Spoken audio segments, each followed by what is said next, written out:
राम सिमर पछताएगा मन, राम सिमर पछताएगा। राम सिमर पछताएगा मन, राम सिमर पछताएगा। राम सिमर पछताएगा।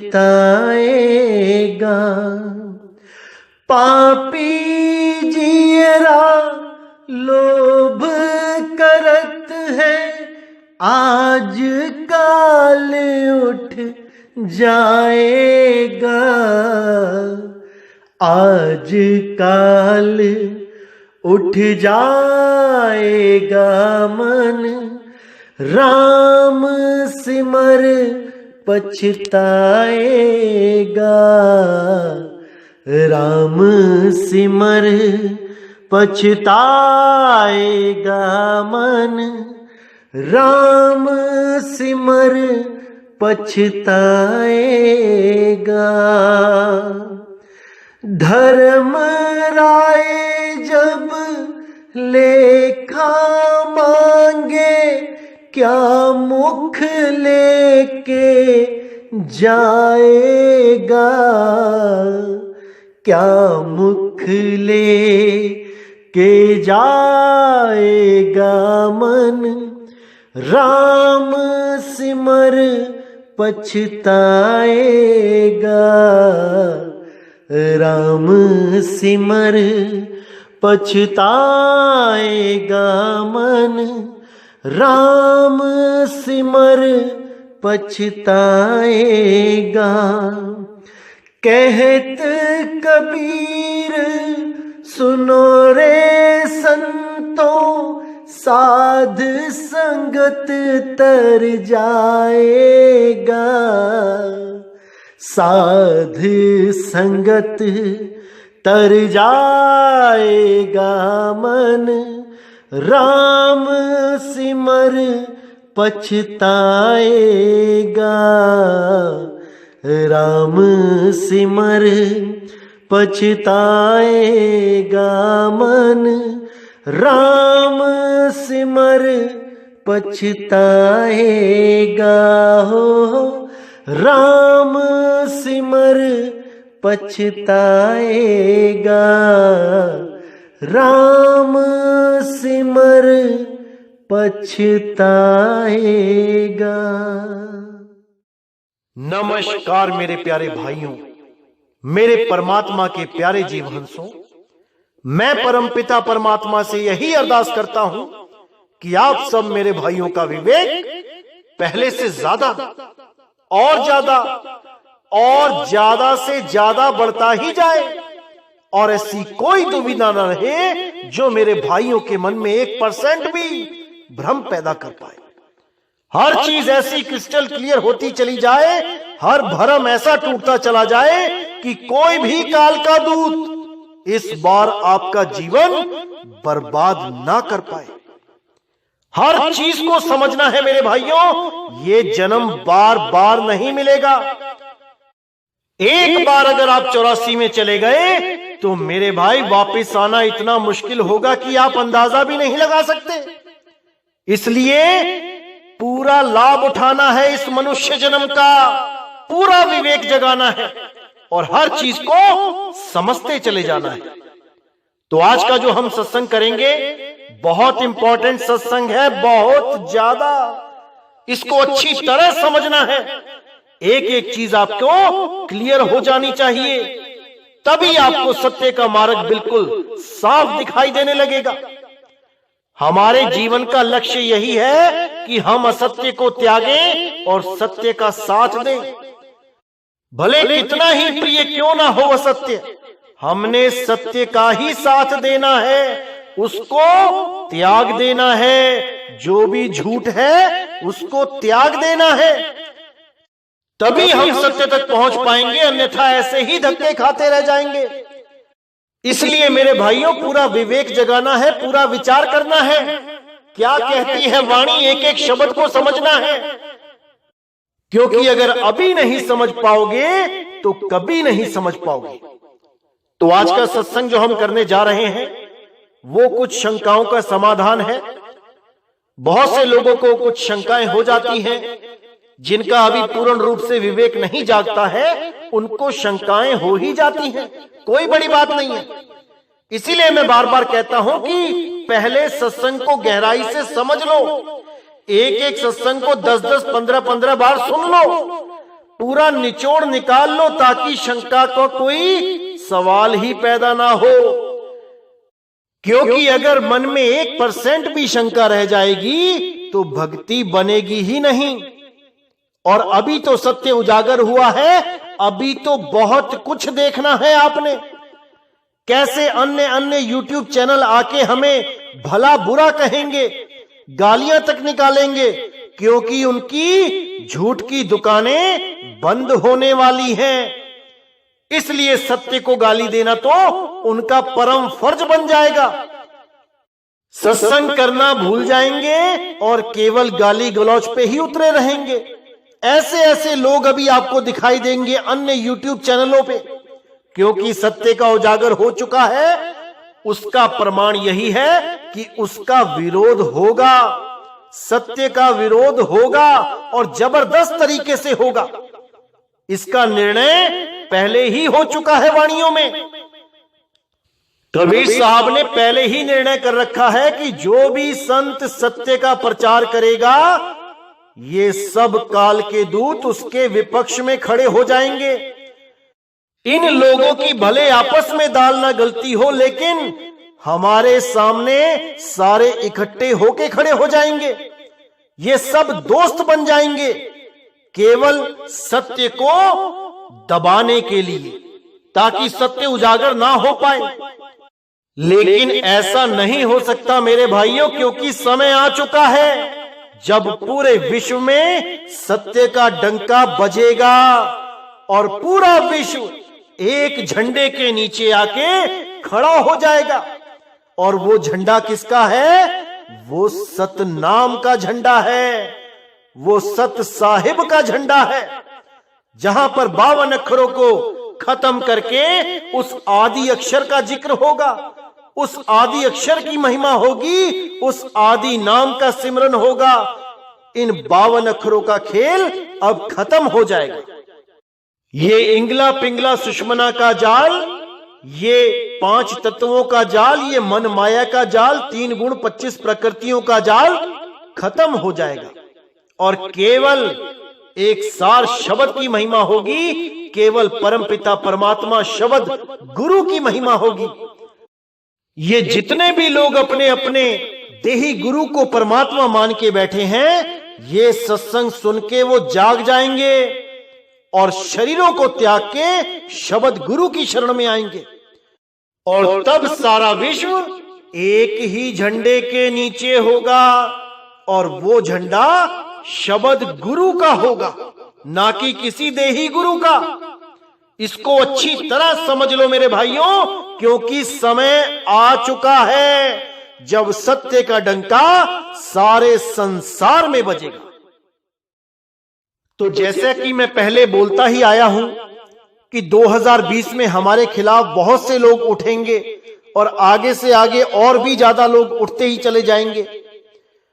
उसका प्रमाण आप खुद ही देख सकते हैं। आज हर तरफ आपको हमारी खिलाफत ही नजर आएगी।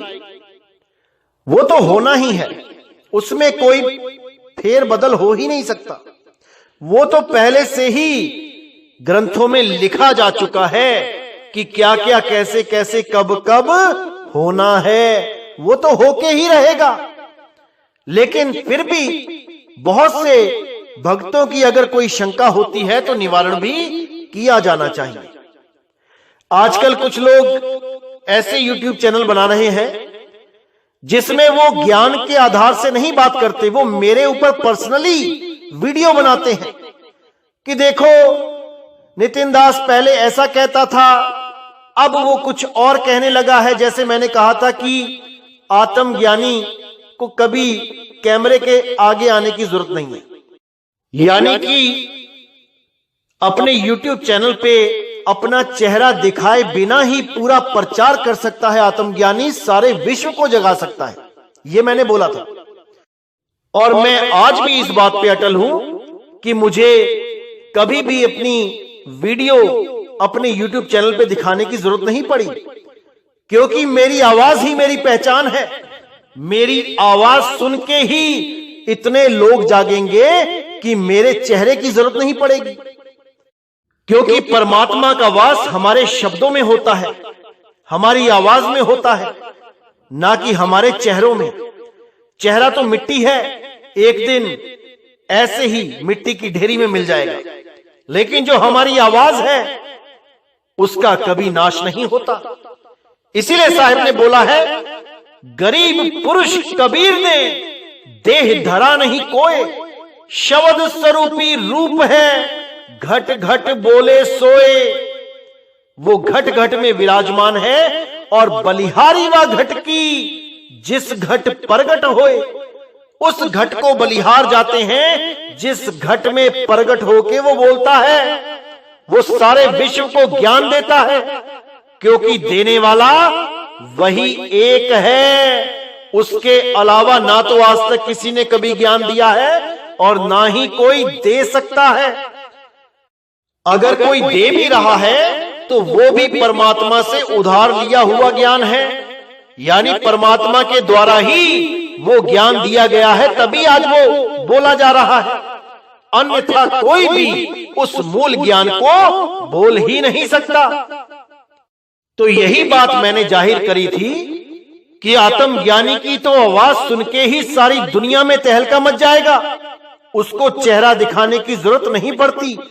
क्योंकि बहुत से YouTube चैनलों पे मैंने देखा, बहुत से आत्मज्ञानी जो खुद को ही सेल्फ सर्टिफाई करते हैं कि मैं खुद आत्मज्ञानी हूं, वो खुद अपने मुंह से अपनी तारीफ करते हैं कि मुझ पे आत्मा की कृपा हो गई है, जबकि उनसे कोई ये पूछने वाला नहीं है कि जब आत्मा की कृपा हो गई है और आप कहते हो कि सारे तत्व गिर जाएंगे, ये सारे मन गिर जाएंगे, ये सारे तन मर जाएंगे, खत्म हो जाएंगे, तो आपका तन क्यों खत्म नहीं हुआ? आपका मन क्यों खत्म नहीं हुआ?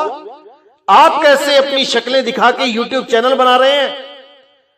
कोई पूछने वाला नहीं है, इसलिए मुझे बोलना पड़ा था कि आत्मज्ञानी को शक्ल दिखाने की जरूरत ही नहीं पड़ती। वो तो केवल अपनी आवाज से ही सारी दुनिया को मार्गदर्शन दे देता है, सारी दुनिया को सही रास्ता बता देता है। उसकी तो एक आवाज ही काफी है। यही बात मैंने बोली थी और मैं आज भी इस पे अटल हूं। मेरे YouTube चैनल पे आप कभी भी मेरी वीडियो नहीं देख सकते। हाँ, एक संत समारोह हुआ था, समागम हुआ था, उसकी मैंने लगभग 1-1.5 मिनट की वीडियो डाली है, ताकि इस बात को प्रमाणित कर सकूं कि हम सब संतों को आदर देते हैं। एक ही स्टेज पर 15, 20, 25 संतों को बैठाया दिखाया गया आपको। उसका यही मूल कारण था, क्योंकि कथनी और करनी में फर्क ना हो जाए, इसलिए वो आपको दिखाना पड़ा। और उसमें भी मैंने खुद को हाईलाइट नहीं किया कि मैं कहां पे हूं, क्योंकि मुझे अपने आप को दिखाने की जरूरत नहीं है।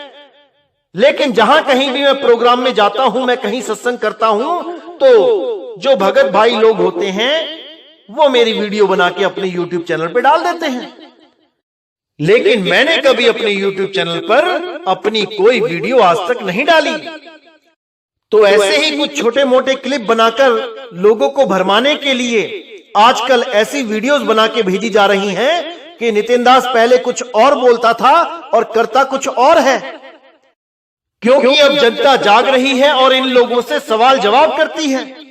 अब इन लोगों के पास जनता को देने के लिए कोई जवाब तो बचा नहीं है, क्योंकि इन सब की पोल खुल चुकी है, इन सब का अज्ञान खुल चुका है। अब ये केवल टारगेट करते हैं कि नितिन दास के मुंह से कौन सा ऐसा शब्द निकले कि हम उसको पकड़ें और एक वीडियो बना के जनता के आगे रख दें। लेकिन मेरे भाइयों, एक बात हमेशा याद रखना कि आपको नितिन दास अपने पीछे लगाने नहीं आया है। आपको सत्य के पीछे लगाने आया है। अगर आपको मेरी कोई वीडियो ऐसी दिखाई भी देती है जहां पर ये लोग मुझे टारगेट करते हैं, तो आप इनको बनाने दो, आप देख भी लो, लेकिन आप निर्णय केवल ज्ञान आधार से करना कि नितिन दास ने आपको क्या ज्ञान समझाया है और ये लोग आपको कैसे 52 अक्षरों के जाल में फंसा रहे हैं, कैसे तंत्रों मंत्रों में उलझा रहे हैं। आपने निर्णय इस आधार पे करना है कि क्या सत्य है क्या असत्य है, ना कि नितिन दास की वीडियो कोई बनाते हैं उसको देख के भ्रमित हो जाना है। मैंने 1000 बार समझाया है कि एक डाल दो पंछी बैठे, एक गुरु एक चेला, और गुरु की करनी गुरु भरेगा, चेले की करनी चेला। आपने केवल सत्य ज्ञान को ग्रहण करना है, ना कि नितिन दास के पीछे पीछे रहना है। आप सत्य को प्रेम करो, सत्य का निर्णय करो, रास्ता परमात्मा स्वयं देगा और आप एक दिन अपनी मंजिल तक जरूर पहुंचोगे। एक वीडियो और बहुत वायरल की जा रही है आजकल, जिसमें मैंने बोला है कि कोई भी संत महात्मा किसी भी शिष्य से पैसे नहीं मांगता, और यह सत्य बात है।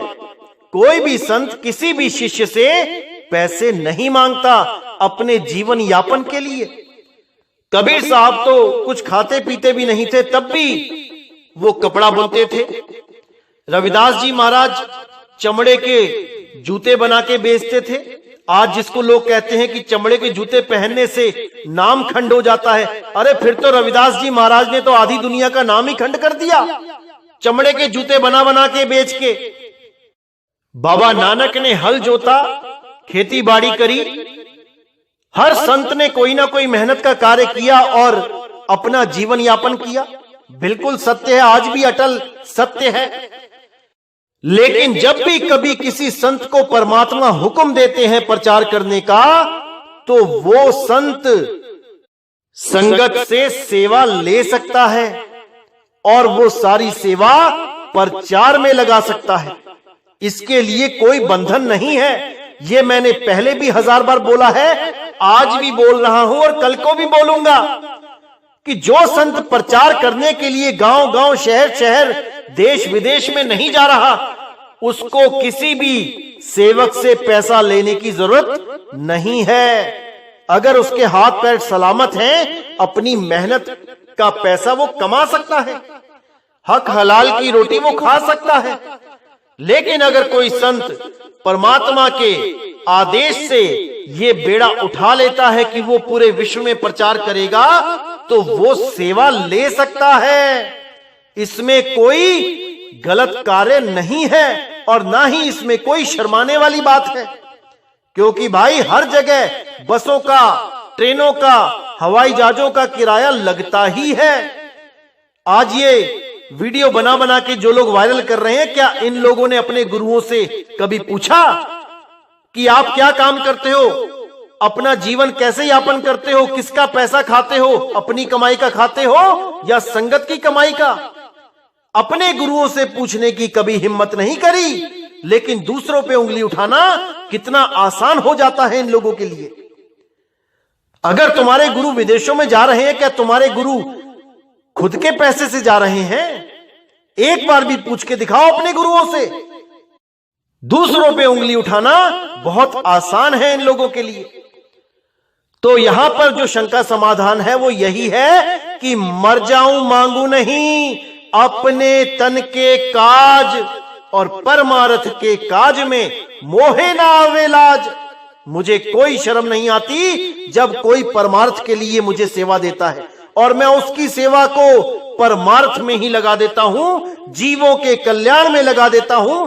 इस बात में मुझे तनिक शर्म नहीं है, और मैं ये खुल के बोलता हूं कि नितिन दास अपने लिए एक पैसा नहीं लेता और ना ही कभी मांगेगा। लेकिन संगत की सेवा के लिए, जीवों की सेवा के लिए मुझे मांगने में भी कोई शर्म नहीं है, क्योंकि मैं अपने लिए नहीं मांग रहा हूं भाई। जो लोग गरीब हैं, इधर से उधर नहीं जा सकते, 1000, 1200, 1500 की रिजर्वेशन नहीं करा सकते, वो नाम कब लेंगे? वो कब भक्ति करेंगे? कब उनकी मुक्ति होगी? तो मेरे भाई, संतों को तो सबके बारे में सोचना पड़ता है। आपकी बुद्धि वहां तक नहीं जा सकती, ये आपकी प्रॉब्लम है। आपको ये बात हजम नहीं हो रही, ये आप लोगों की प्रॉब्लम है। हमें इससे कोई फर्क नहीं पड़ता, क्योंकि हमें तो केवल परमात्मा के उस आदेश का पालन करना है कि घर घर होगा बोध विचारा। घर घर जाके नाम दीक्षा देके जीवों को सत्य के मार्ग से जोड़ना ही हमारा परम लक्ष्य है, ना कि बाकी संतों की तरह बड़ी बड़ी बिल्डिंगें बनाना, बड़े बड़े संगमरमर के मंदिर बना देना और ऐसा कर देना, वैसा कर देना। अरे नहीं भाई, हम इन चक्करों में नहीं पड़ते। हमारे सामने केवल वो जीव है जिसको नाम दान की जरूरत है, और वहां तक पहुंच के हमने उसको नाम दान देना है। नितिन दास के जीवन का बस एक यही लक्ष्य है, और इस लक्ष्य को पूरा करना नितिन दास का ही फर्ज है। आप लोगों से पूछने की जरूरत नहीं पड़ती है कि मैं क्या करूं और क्या ना करूं। जो परमात्मा हुक्म करता है, नितिन दास वही करता है। एक बात और है जो बहुत से लोगों ने मुझे फोन पे बताई कि हम जिस भी भाई को सत्संग भेजते हैं आपके, वो सत्संग सुनने के बाद ये बोलता है कि ये सत्संग किस एंगल से है, इनकी भाषा देखिए कैसी है, इनके बोलने का तरीका कैसा है। सत्संग तो ये लगता ही नहीं है, ये तो लगता है जैसे कोई नेता भाषण दे रहा है। बिल्कुल सही है, बिल्कुल सही बात है, क्योंकि साहिब कहते हैं जेता मीठा बोलता तेता संत न होए, खरी खरी जो बाँचता संत कहावे सोए। सच्चा सतगुरु वो होता है जो मीठी मीठी झूठी बातें सुना के तुम्हें नींद में सुला ना दे, बल्कि कड़वी कड़वी सुना के तुम्हें युगों युगों की नींद से जगा देवे। वही सच्चा सतगुरु है, वही सच्चा गुरु है, वही सच्चा हितैषी है, वही सच्चा समर्थक है, वही सच्चा शुभ चिंतक है। उन लोगों का ये बोलना बिल्कुल सही है, क्योंकि ये सच में एक आंदोलन हो रहा है।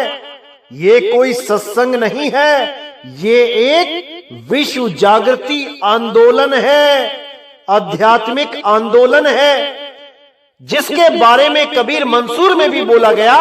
क्या बोला गया, आइए देखते हैं।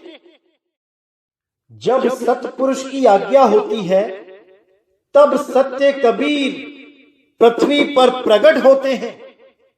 आप अपनी इच्छा अनुसार बालक, युवा या वृद्ध के रूप धारण कर विचरते हैं। ना आपका कोई विशेष वेश है, ना कोई विशेष रूप है, और ना आपका कोई विशेष नाम है। आपके नाम अनंत हैं, पर चारों युगों में आपके नाम चार विशेष रूप से प्रसिद्ध होते हैं। पहले पहल जब संसार प्रकट होता है, उस समय आप पृथ्वी पर आते हैं और मनुष्यों को उपदेश करते हैं। तब आपका उस समय अर्थात सतयुग में सत सुकृत नाम से विख्यात होते हैं। उसी सत सुकृत तथा सत्य सुकृत जी की प्रार्थना स्तुति पांचों वेद और समस्त ऋषि मुनिगण करते हैं, और उसकी दया से परम पद को प्राप्त होते हैं। जब दूसरा त्रेता युग आरंभ होता है, तब आप मुनिंद्र के नाम से प्रसिद्ध होते हैं, और द्वापर युग में आप करुणामय ऋषि कहलाते हैं। और जब द्वापर व्यतीत होके कलयुग आरंभ होता है, तब आप सत्य कबीर, कबीर साहब, शेख कबीर और सैयद अहमद कबीर के नाम से सुप्रसिद्ध होते हैं, और अपना पंथ प्रकट कर और करोड़ों व्यक्तियों को परम धाम पहुंचाते हैं। पहले 3 युगों में आपका पंथ विशेष प्रचलित नहीं होता, थोड़े लोग उद्धार पाते हैं, परंतु इस कलयुग में इस धर्म का विशेष आंदोलन होगा। विशेषकर जब कलयुग 5 सहस्त्र और 500 वर्ष बीत जाएंगे, तब उस समय पृथ्वी के यावत मनुष्य इस पंथ को ग्रहण करेंगे। जब तक यह समय न आवेगा, तब तक यह पंथ धीरे धीरे चलेगा, कभी न्यून और कभी अधिक होता रहेगा। और जब यह समय आ पहुंचेगा, तब समस्त संसार को मुक्त करने की आज्ञा आवेगी और कबीर साहब की कृपा कटाक्ष से समस्त मनुष्यों का अंतःकरण शुद्ध हो जाएगा और सब पापों से अलग होकर और सुकृत करने की ओर उद्धत होंगे और प्रत्येक घरों में सत्य नाम की पुकार होगी।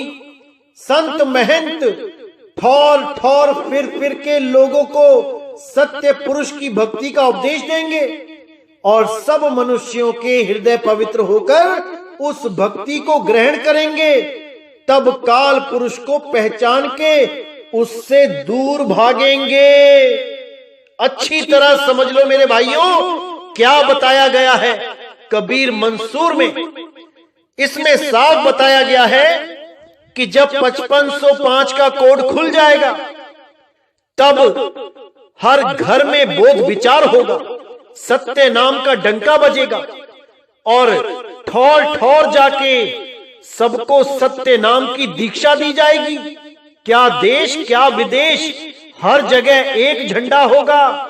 पूरे संसार में एक ही नाम चलेगा, सत्य नाम का नाम चलेगा और 52 अक्षरों से लोग मुक्ति प्राप्त करेंगे।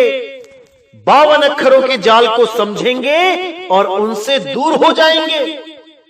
तब काल का जोर नहीं चलेगा और काल परमात्मा के हंस के आगे शीश झुका देगा और हंस उस काल के सिर के ऊपर पैर रख के अपने धाम को वापस चला जाएगा, क्योंकि वो काल को पहचान लेगा। यहां पे पहचानने की बात की गई है। ये काल छुप के बैठा है, ये नजर नहीं आता, लेकिन जब सतगुरु दीक्षा देंगे तब वो काल सामने आ जाता है, वहीं प्रकट हो जाता है। जीव की दिव्य दृष्टि खुल जाती है और उसे काल प्रत्यक्ष नजर आने लग जाता है, उसको पहचानना शुरू कर देता है। जब पहचानेगा तभी तो उसके सिर पे पैर रखेगा। अगर पहचाना ही नहीं, अगर केवल गीता में जो 11वें श्लोक में जो विश्व रूप दिखाया गया है, विराट रूप दिखाया गया है, उसी को काल मानता रहेगा तो कब सिर पे पैर धरेगा? कभी नहीं रख पाएगा। ऐसे ही अधूरे गुरुओं ने जीवों को भ्रमित कर करके इस काल की जेल को भर रखा है, ये खाली नहीं होने दे रहे। इसीलिए सतगुरु 5505 का कोड खोलने के लिए इस संसार में आते हैं और जीवों का कल्याण करते हैं और एक बहुत ही बड़ा आंदोलन चलाते हैं, जिस आंदोलन में जितने भी मालिक के परमपिता परमात्मा के सच्चे हंस होते हैं वो शामिल हो जाते हैं। वो असत्य को त्याग देते हैं। वो ये नहीं देखते कि कैसी भाषा बोली जा रही है सत्संग में, मीठी भाषा बोली जा रही है, मृदुल भाषा बोली जा रही है, या फिर जीवों को जगाने के लिए खरी खरी सुनाई जा रही है। इससे उन्हें कोई फर्क नहीं पड़ता। वो केवल सत्य का निबेड़ा करते हैं कि सत्य बताया जा रहा है या नहीं। और जब वो समझ जाते हैं कि यही सत्य है, फिर उन्हें यही भाषा गुड़ से भी मीठी लगने लग जाती है। रातों को नींद नहीं आती जब तक वो बार बार इस सत्संग को सुनना ले। ऐसी हालत हो जाती है जब जीव सत्य को पहचान जाता है, अपने मालिक की आवाज को पहचान जाता है, तब वो कभी भ्रमित नहीं हो सकता। भ्रमित करने वाले पूरा जोर लगाते हैं, लेकिन वो भ्रमित नहीं हो सकता, क्योंकि वो अपने मालिक को पहचान चुका है। वो जान चुका है कि मुझे कहां फंसाया गया है और मैं कैसे निकलूंगा। वो इस सत्य ज्ञान को, इस मूल ज्ञान को समझ के जगत से न्यारा हो जाता है। लेकिन जो लोग पूर्ण विवेकी नहीं होते हैं, वो बेचारे किसी ना किसी कालदूत के षड्यंत्र में फंस ही जाते हैं। क्योंकि कालदूतों का पहला लक्ष्य क्या होता है? किसी भी प्रकार इस जीव के मन में उसके गुरु के प्रति अविश्वास भर देवे। वो कुछ ना कुछ ऐसा उल्टा पुल्टा दिखाते रहते हैं कि कैसे भी विश्वास 1% भी कम हो जाए।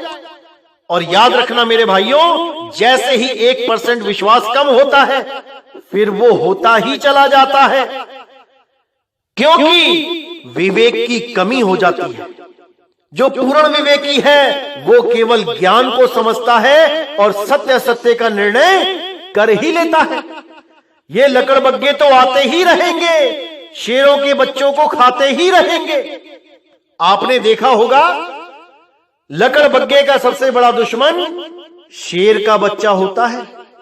जंगल में अगर एक शेर का बच्चा और एक हिरन का बच्चा साथ साथ बैठे हैं और लकड़बग्गा आ जाए, तो वो हिरन के बच्चे को नहीं मारता, सबसे पहले वो शेर के बच्चे को मारता है। क्योंकि उसको पता है अगर ये शेर का बच्चा बड़ा हो गया तो पता नहीं मेरा कितना भोजन ये साफ कर जाएगा और मेरी दाल नहीं गलेगी। इसलिए ये काल के दूत, ये लकड़बग्गे क्या करते हैं? ये जीवों को उसके गुरु से दूर करते हैं, जैसे लकड़बग्गा शेर के बच्चे को दूर कर देता है शेर से। शेर और शेरनी से दूर करने के बाद उसको आराम से शिकार बनाया जा सकता है। यानी सतगुरु की शरण में जो जीव होता है, पहले उसके कान भरे जाते हैं, गुरु के प्रति अविश्वास पैदा करवाया जाता है, और जो गुरु के प्रति अविश्वास पैदा कर लेता है वो उन लकड़बग्गों के हाथ में चला जाता है। अब उसे बचाने वाला कोई नहीं। ये तो केवल गुरु की दया है कि वो उस पर दोबारा दया करके उसको फिर अपनी शरण में ले ले, अन्यथा वो काल के मुंह में जाने से कभी नहीं बच सकता। तो मेरे भाइयों, हर चीज को समझना है। अलग अलग ग्रंथों में हर चीज बताई जा चुकी है। मेरा काम केवल ग्रंथों में से निकाल के सत्य को सामने रखना है। अगर आप इस सत्य को पहचान जाते हो तो मेरे भाई, इस जन्म में आपको मुक्त होने से कोई नहीं रोक सकता। और अगर इस सत्य को पहचानने में भूल कर देते हो तो मेरे भाई, 1,84 में जाने से भी कोई नहीं बचा सकता।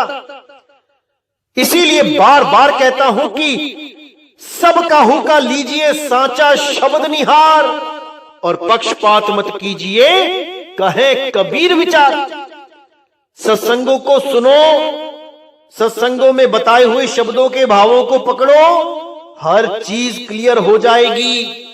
किसी के भ्रम में नहीं आना है, अपने ऊपर विश्वास रखना है, अपनी आत्मा की आवाज को पहचानना है। तुम्हारे अंदर से ही आवाज आएगी कि यही सत्य है, इसके अलावा कोई सत्य नहीं है। जिस दिन ये आवाज आ गई, समझ जाना मेरे भाई कि तुमने अपना गुरु चुन लिया है। अब तुम्हें तुम्हारे गुरु से दूर कोई नहीं कर सकता। वो शब्द गुरु सबके अंग संग है, वो शब्द गुरु सबके साथ है, बस उसे पहचानने वाली आंख नहीं है किसी के पास। इसीलिए बोला गया, वो शाह सा तो वक नहीं, बस देखण वाली आंख नहीं। और गुरु केवल वो देखने वाली आंख ही प्रदान करता है। इसीलिए बोला गया, शब्द बिना सुरत आंधरी, कहो कहां को जाए, और द्वार न पावे शब्द का, फिर भटका खाए। अब इस दोहे को भी कई लोगों ने इतना तोड़ मरोड़ के समझा दिया कि क्या बताऊं, हैरानी आती है। वो क्या कहते हैं कि शब्द बिना सुरत आंधरी, कहो कहां को जाए। यानी कि पहले शब्द प्रकट हो जाएगा, उसके बाद उसमें सुरत लग जाएगी। जबकि ऐसा नहीं होता मेरे भाई, पहले सुरत को साधना होता है, उसके बाद जब वो सद जाती है, कहां पे? शब्द द्वार पे। द्वार न पावे शब्द का, फिर भटका खाए। गुरु का काम होता है शब्द द्वार पे सुरत को स्थिर करवाना। जब सुरत स्थिर हो जाती है शब्द द्वार पे, तब शब्द स्वयं प्रकट हो जाता है। इस अज्ञान में कोई ना रहे कि पहले शब्द प्रकट होता है, सुरत फिर लगती है उसमें। पहले सुरत स्थिर की जाती है शब्द द्वार पे, तब जाके शब्द गुरु दया करता है और प्रकट होता है। इसीलिए बोला गया, सुरत फंसी संसार में, तासे पर गई दूर, सुरत बांध स्थिर करो, आठों पहर हुजूर।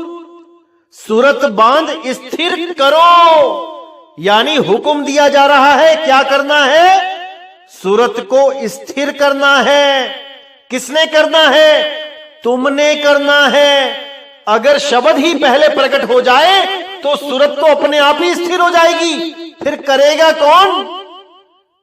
इतना भी नहीं विचार कर पाते हैं और वाणियों को खोलने के लिए लगे हैं। अरे भाई, पहले अपना कोर्स पूरा कर लो, टीचर बाद में बन जाना।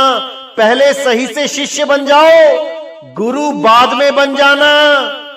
समझा रहा हूं प्रेम से, समझ जाओ मेरे भाइयों, समझ जाओ। तो मेरे भाइयों, आज का टॉपिक यहीं समाप्त करते हैं। और जैसा कि मैंने बताया था कि दिसंबर में मैं ये सारे भेद खोल दूंगा कि वो मालिक कहां बैठ के अपना कार्य कर रहे हैं। ये जो कबीर मंसूर में भी 5505 में पूरे विश्व में जागृति की बात की गई है, ये कैसे सत्य होगी, इसके ऊपर भी मैं सारा सत्संग करूंगा, हर चीज क्लियर कर दूंगा। आपने पूरे ध्यान से समझना है, एक एक बात को समझना है। जैसे बाकी पंथों में भी काल के दूत घुसे और यथार्थ कबीर पंथ को भी उन्होंने काल का पंथ बना दिया, इसी प्रकार मदन साहिब के पंथ में भी बहुत सी मिलावटें हुई हैं, बहुत कुछ हुआ है। आज भी बहुत से संत मदन साहिब के ही ज्ञान के आधार से चलते हैं, लेकिन वो एक मत नहीं होते। हमेशा आपस में कोई ना कोई मतभेद रहता ही है। ये सब क्यों होता है, इसका भी खुलासा दिसंबर में कर दिया जाएगा। हर चीज क्लियर कर दी जाएगी, प्रमाणों के साथ क्लियर की जाएगी। तो इसी के साथ मेरे भाइयों, आज का सत्संग मैं यहीं समाप्त करता हूं और पूरी उम्मीद करता हूं कि आपको हर चीज समझ में आ रही है और आने वाले सत्संगों में हर चीज समझा भी दी जाएगी और अच्छे से क्लियर भी कर दी जाएगी। बस आप इसी तरह अपना विवेक जगाए रखें, सत्य और असत्य का निर्णय स्वयं से करें, तभी बात बनेगी मेरे भाइयों, तभी बात बनेगी। तो इसी के साथ मुझे विदा करें। बोले सतगुरु बंदी छोड़ सतगुरु सत्य कबीर साहिब की सदा ही जय हो, सदा ही जय हो मेरे मालिक की साहिब बंदगी सतना।